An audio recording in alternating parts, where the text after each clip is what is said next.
Hello everyone, welcome to my channel Jaiswal Coaching. Today we are going to start the next chapter of the series, Class 10th CG Board Science, and we have already done the 3 chapters: evolution, acid, base and salt, and heat and temperature with exercise question.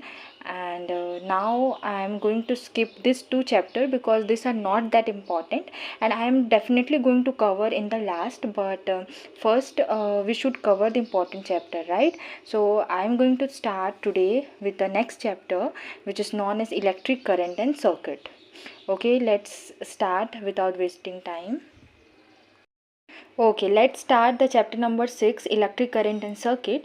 तो हमें जानना है कि electric current क्या होता है। Electric current क्या है? फ्लो ऑफ इलेक्ट्रिक चार्ज है एक कंडक्टर से। मतलब अगर कोई कंडक्टर है, कोई वायर है, उसमें से अगर इलेक्ट्रिक करंट फ्लो हो रहा है, इलेक्ट्रिक चार्ज फ्लो हो रहा है, उसे क्या कहेंगे? इलेक्ट्रिक करंट कहेंगे। तो हमें कंडक्टर क्या है वो सबसे पहले जानना है। कंडक्टर एक ऐसा सब्सटेंस को बोलते हैं जिसमें इलेक्ट्रिसिटी फ्लो हो सके, जैसे कि कॉपर, गोल्ड, सिल्वर, है ना, जितने भी मेटल हैं उसमें इलेक्ट्रिक करंट आराम से फ्लो हो जाता है। क्योंकि आयंस रहते हैं ना, इलेक्ट्रिक चार्ज फ्लो हो सकता है, तो इसीलिए उसे इलेक्ट्रिक कंडक्टर कहेंगे। ठीक है। अब इलेक्ट्रिक करंट क्या है? Electric current is the continuous flow of electric charge through conductor. अब इसी का और एक डेफिनेशन है, the rate of flow of electric charge through a cross section electric current is represented by I. या फिर इसका एक और डेफिनेशन है कि rate of flow of electric charge, अगर कोई क्रॉस सेक्शन है या फिर कोई कंडक्टर है, उसमें जो पर यूनिट टाइम में कितना चार्जेस फ्लो हो रहा है, उसे क्या कहेंगे? इलेक्ट्रिक करंट कहेंगे। तो आप कोई दो डेफिनेशन में एक लिख सकते हैं।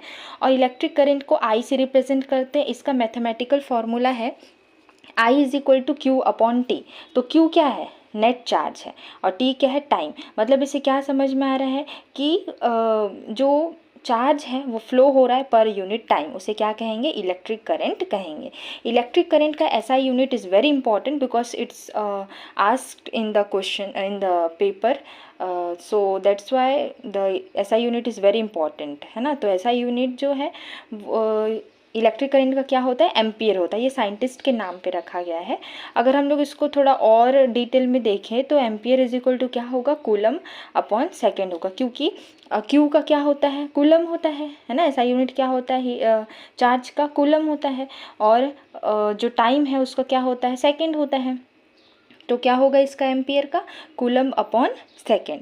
या फिर आप कूलम अपॉन सेकेंड लिखेंगे इसका ऐसा यूनिट तो भी सही है, आप अगर एम्पियर लिखोगे तो भी सही है। और कुछ बुक में स्मॉलर यूनिट दिया हुआ है कि अगर 1 मिली एम्पियर अगर आपको लिखना है तो उसको अगर हम एम्पियर में चेंज करेंगे, मिली को हटाना है, हमको एम्पियर में चेंज करना है, तो इसको क्या क्या लिखेंगे? इसको 10⁻³ और अगर आपको माइक्रो एम्पियर को अगर एम्पियर में चेंज करना है तो उसको क्या लिखेंगे? 10⁻⁶ एम्पियर। ठीक। तो component of electric circuit is very important. आपको ये जानना बहुत इंपॉर्टेंट है कि कैसे इलेक्ट्रिक कंपोनेंट को कौन से साइन से रिप्रेजेंट करते हैं, बिकॉज ये आगे जो क्वेश्चंस होंगे हमारे उसमें ये हेल्प करेंगे। तो सेल को कैसे रिप्रेजेंट करते हैं? ये एक बड़ा लाइन, फिर ये छोटा, है ना, ये पॉजिटिव टर्मिनल है, नेगेटिव टर्मिनल है। और फिर उसके बाद बैटरी को कैसे रिप्रेजेंट करते हैं? यही इसी का ये है, बस इसको और ज़्यादा ब्रॉड वे में देखो। ये पॉजिटिव टर्मिनल है, नेगेटिव टर्मिनल, तो ये याद रहने चाहिए। उसके बाद है कनेक्टिंग वायर्स। वायर्स को कैसे रिप्रेजेंट करेंगे? स्ट्रेट लाइन से। और रेजिस्टर को कैसे रिप्रेजेंट करेंगे? मैं बताऊंगी व्हाट इज़ रेजिस्टर, आगे हम लोग पढ़ेंगे, अभी आप लोगों को नहीं समझ आएगा, हमें बहुत डेप्थ से मैं बताऊंगी कि रेजिस्टर क्या होता है। तो इसमें रेजिस्टर को ऐसे जिगजैग लाइन से और एक स्ट्रेट लाइन से रिप्रेजेंट करते हैं। जॉइनिंग वायर्स को, ये देखो, ये जॉइनिंग वायर्स, एक वायर है उसमें और एक जॉइन किया गया है तो उसको ऐसे रिप्रेजेंट करते हैं। और बहुत सारे रेजिस्टर रहेंगे तो उसको देखो कि यहाँ पे फिर जिगजैग वाला है, फिर उसको ऊपर से एक लाइन गया है, तो वैसे रिप्रेजेंट करेंगे। अब इलेक्ट्रिक बल्ब को देखिए आप ऐसे रिप्रेजेंट करते हैं। और जो अमीटर है, अमीटर को, है ना, बीच में ये रहेगा, इधर पॉजिटिव इधर नेगेटिव। और स्विच अगर ऑन है तो ऐसे भी रिप्रेजेंट करते हैं और ऐसे भी, ठीक है। और स्विच अगर ऑफ है तो ओपन, मतलब ये कनेक्टेड नहीं रहेगा, इसको ओपन कर दिया जाएगा। और वोल्ट मीटर को कैसे रिप्रेजेंट करेंगे? वोल्ट मीटर से क्या नापा जाता है? वोल्ट मीटर से वोल्टेज नापा जाता है, और अमीटर से क्या नापा जाता है? करंट नापा जाता है ना। अब उसके बाद है फ्यूज़। फ्यूज़ को कैसे रिप्रेजेंट करेंगे? ये ऐसे, ठीक है। तो ये ऑलमोस्ट सारे आपको याद रहने चाहिए, बिकॉज़ ये बहुत इम्पॉर्टेंट है और आपको ये बेसिक तो याद रहना चाहिए, है ना। और फिर उसके बाद ये क्वेश्चंस हम नेक्स्ट वीडियो में देखेंगे। ये वीडियो काफ़ी लंबा हो जाएगा, और आप लोग भी, ये इंट्रोडक्शन पार्ट था तो मे भी आपको समझ आया होगा। ऐसा यूनिट आप मैं इसी चैप्टर में नहीं, सारे चैप्टर में ये बोलना चाहती हूँ कि ऐसा यूनिट बहुत इंपॉर्टेंट है, आपको सारे के ऐसा यूनिट आने चाहिए, ठीक है।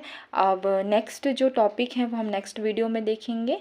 और अगर आपको ये वीडियो पसंद आया तो आप सब्सक्राइब कीजिए और कमेंट और शेयर कीजिए। Thank you, have a good day.